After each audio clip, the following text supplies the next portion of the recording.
Mes petites voitures. Le corbeau a déposé Bulle au pied de Renaud. Comme il est heureux de la retrouver. Mais où sont les autres demande-t-il à Bulle. D'horribles gnomes nous ont emportés chez eux, dans la forêt. Ils veulent manger nos pneus. Alors j'ai filé te chercher. Il faut les en empêcher. Vite, s'écrie-t-il. Je dois les sauver. Corbeau, montre-moi la route.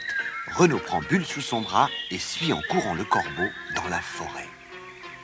La nuit est tombée quand les trois amis atteignent la cabane des gnomes.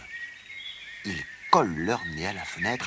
Sacrebleu, les gnomes ont déjà enlevé les pneus. Pire, ils les ont fait cuire et ils sont en train de les manger. Renaud est furieux. Sans plus attendre, il se précipite dans la cabane. La lutte est terrible.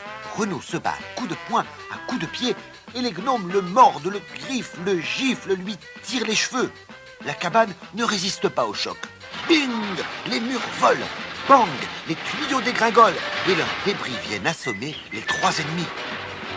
La cage aussi a volé en éclats. Les petites voitures en ont profité pour reprendre leur liberté.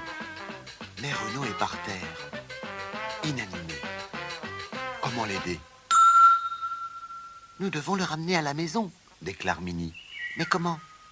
Glissons-nous sous lui et nous le transporterons ainsi, suggère Zoom.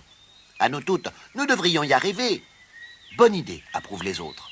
En se serrant bien fort les unes contre les autres, les petites voitures forment un véritable tapis roulant sous le corps de Renaud. 1, 2, 3, en avant! S'écrie Teuf Teuf. Et l'étrange procession se met en marche. Les pauvres voitures ont bien du mal à rouler sans leurs pneus. Mais elles avancent tout de même. 1 minute, dit Bulle. Je ne suis pas sûr du chemin. Alors, une voix lui répond. N'ayez pas peur, je vais vous guider dans la forêt. Oh, c'est le corbeau, et il prend la tête du cortège. C'est trop lourd, Se plaint Zoom. Oui, c'est vrai, ajoutent les autres.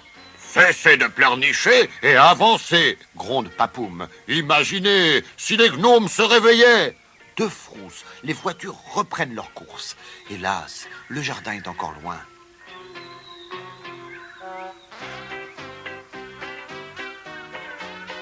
Enfin, Renaud se réveille. Il est un peu hébété, mais si fier de ses voitures. Il faut les entendre raconter comment elles lui ont sauvé la vie. Tout le monde est rentré à la maison. Renaud leur a donné à toutes de nouveaux pneus, bien gonflés, tout neufs. Les petites voitures ont aussi retrouvé leur circuit et s'amusent comme des folles. Quant aux gnomes, une raclée leur a suffi. Ils se sont enfuis à l'autre bout du pays.